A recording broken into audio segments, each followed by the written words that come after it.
Olá, queridões do sexto ano do Colégio de Curso Aplicação, tudo bem com vocês?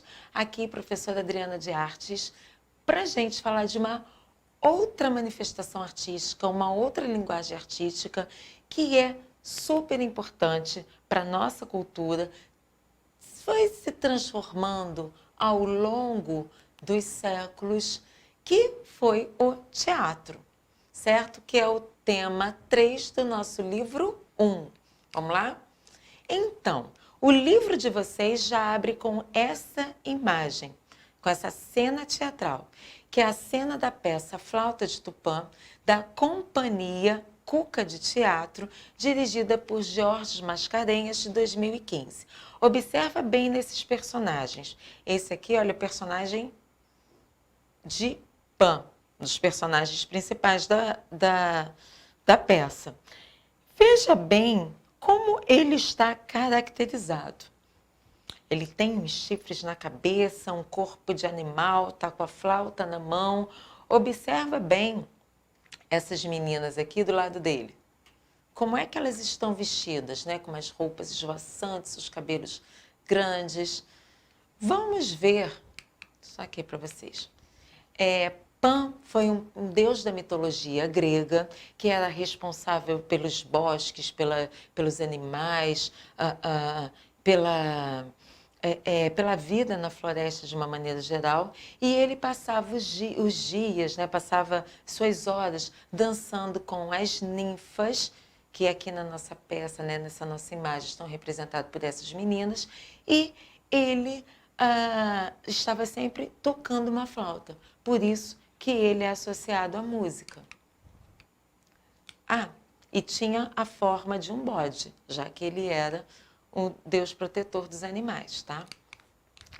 O teatro, essa manifestação artística, essa linguagem artística vai surgir na Grécia Antiga como um desdobramento das festas de Dionísio. Dionísio foi um deus grego e que ele era responsável pela alegria, pelas comemorações. Tanto é que o nosso carnaval também surge a partir das festas de Dionísio, das festas para Dionísio.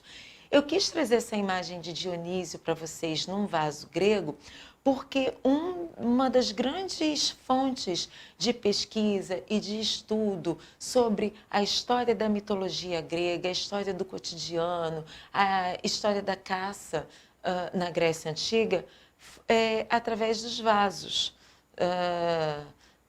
gregos. Porque nesses vasos, eles não apenas criavam os vasos para armazenar grãos e água, eles criavam esses vasos também para registrar neles a sua história.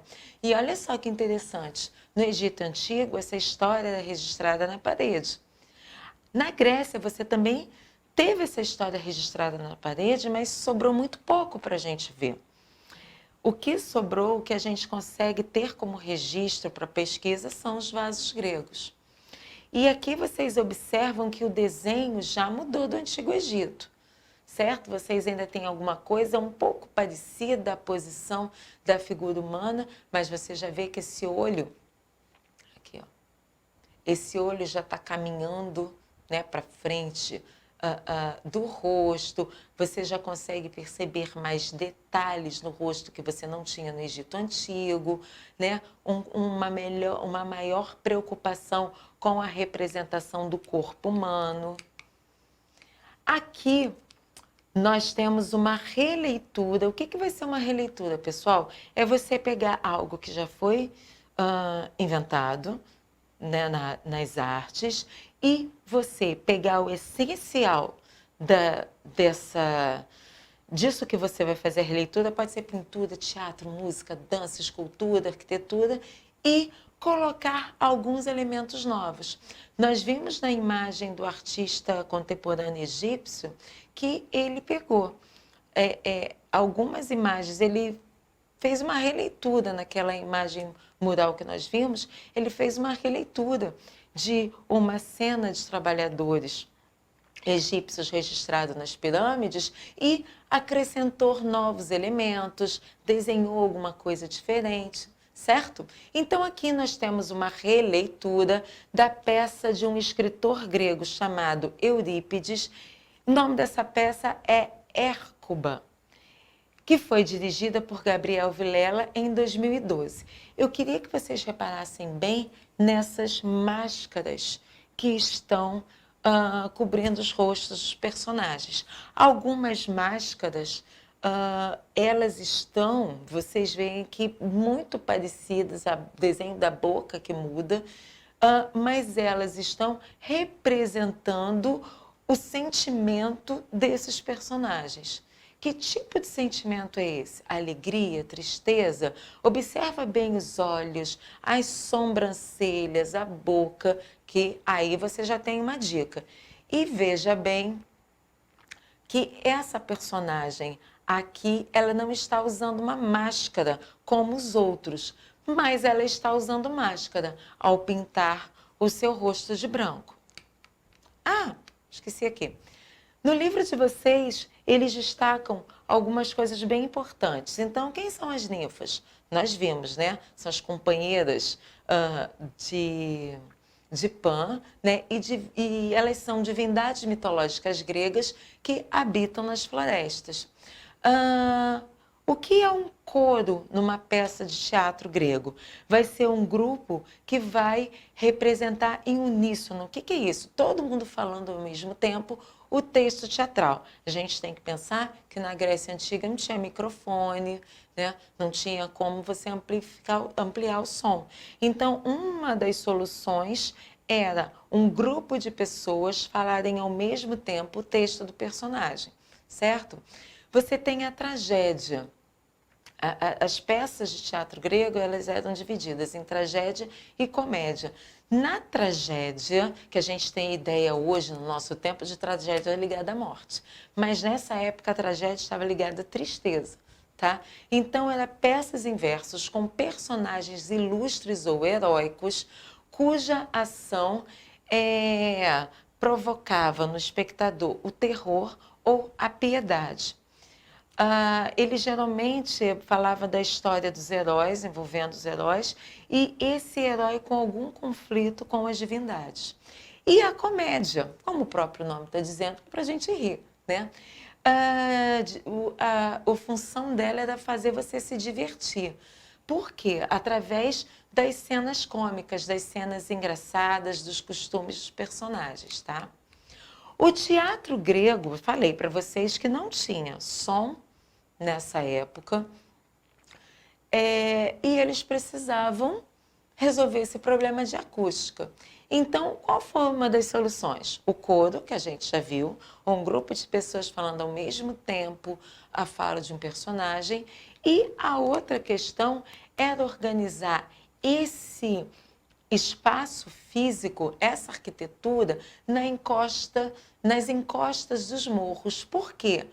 Para o eco poder ajudar nessa reprodução do som. Então, esse aqui é do esquema do teatro grego. Aqui, nessa parte, você tem o cenário, que geralmente era feito naquela época de madeira ou pedras. Aqui, nessa parte, onde eu estou passando aqui os meus dedos, era a parte onde os atores faziam sua encenação, né, era o palco dos atores. Eles entravam ou por essa portinha do lado direito ou pela portinha que tinha aqui no lado esquerdo, certo?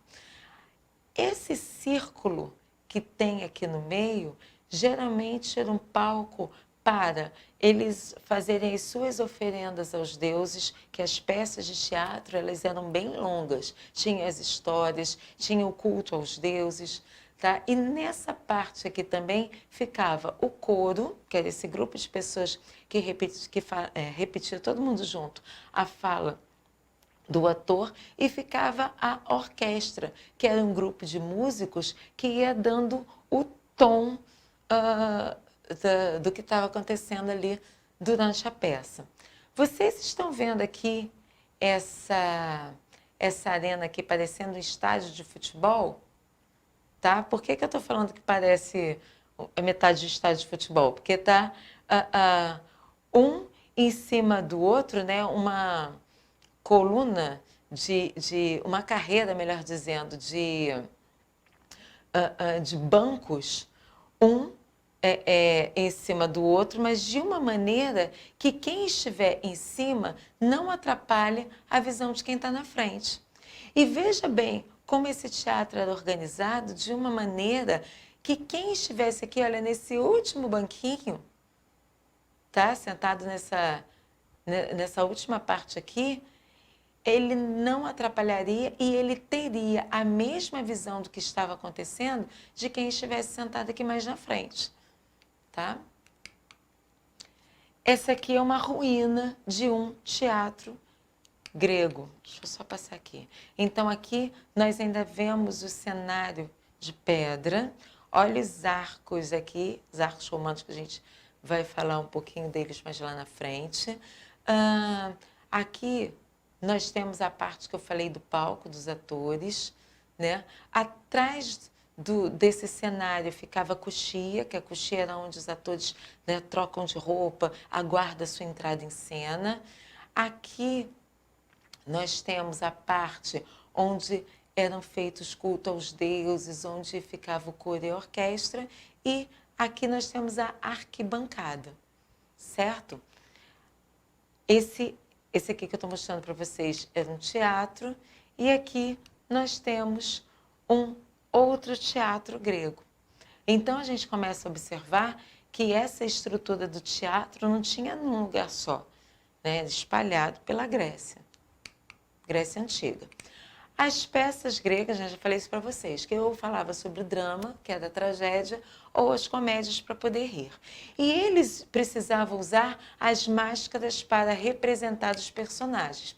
Falei para vocês que o problema da acústica estava resolvido, né? Tinha o coro e eram construídos nas encostas dos morros. Mas como resolver o problema visual? Como a pessoinha que estava sentadinha aqui ia enxergar o personagem, quem era aquele personagem que estava aqui? Com o uso de máscaras. Então, essas máscaras, elas precisavam ser grandes, feitas de argila, feitas de madeira, feitas com materiais encontrados, né, materiais de fácil acesso ali, encontrados na natureza por eles, máscaras menores, né, porque não dava você interpretar com uma máscara de pedra, mas você tinha máscaras de pedra também, que geralmente eram usadas nos cultos aos deuses, certo, pessoal? E aqui, lembra que eu falei para vocês que as peças iam falar sobre drama, que era a tragédia, ou a comédia? Então aqui as máscaras eram máscaras de personagens que representavam ou personagens de drama ou personagens da comédia. E aqui, por exemplo, esse carinha feliz, lógico, era um personagem de comédia. Como é que a gente sabe? Pelo sorrisão. Esse outro personagem aqui, olha, vou pegar isso aqui, era de drama. Como é que nós sabemos? Pela cara, né, pela boquinha dele, que está meio tortinha para baixo. Outra dica também para você saber se o personagem é drama ou comédia é pela sobrancelha. Se tiver com a sobrancelha caída, é da tragédia, né? Drama. Se tiver com a sobrancelha levantada, é da comédia. O tempo foi passando e surgiu uma nova forma de teatro, de fazer teatro, ali no finalzinho da Idade Média, início do Renascimento, que era chamada comédia dell'arte. Como o nome já está dizendo, eles só falavam de comédia. Suas peças retratavam, faziam questionamentos sobre os costumes, sobre a política, sobre as relações sociais das classes mais ricas, dos reis dessa época. E a comédia dell'arte tinha um caráter muito interessante, que ela era um grupo teatral itinerante. O que isso quer dizer? Eles não ficam apenas num lugar. Quem quiser, que nessa época do teatro grego, quem quisesse ir ao teatro tinha que se deslocar da sua casa para o local do teatro. Aqui, o teatro vai até as cidades. Então, o deslocamento da pessoa é da sua casa até ali a rua onde estava sendo encenada a peça da comédia dell'arte, finalzinho da Idade Média, início do Renascimento. Como eles eram grupos viajantes, eles se apresentavam nessa carroça, né, que virava, se transformava num palco. As roupas desses personagens geralmente eram roupas improvisadas e os personagens tinham suas roupas, suas características físicas que não mudavam, que era para as pessoas reconhecerem quem era o personagem daquela história. Então, aqui nós temos 3 personagens bem conhecidos no nosso carnaval brasileiro que surgiram na comédia dell'arte. O Pierrot, a Colombina e o Arlequim. Pois bem, tempo foi passando e a gente tem esse palco italiano que é bem parecido com o teatro que a gente já está mais familiarizado. Então, aqui você tem o palco. Olha só como a estrutura do teatro, ela não tem só aquele que escreve os personagens e a plateia. Aqui nós observamos as luzes. Então, você precisa de alguém para poder cuidar dessa luz enquanto a peça de teatro está acontecendo.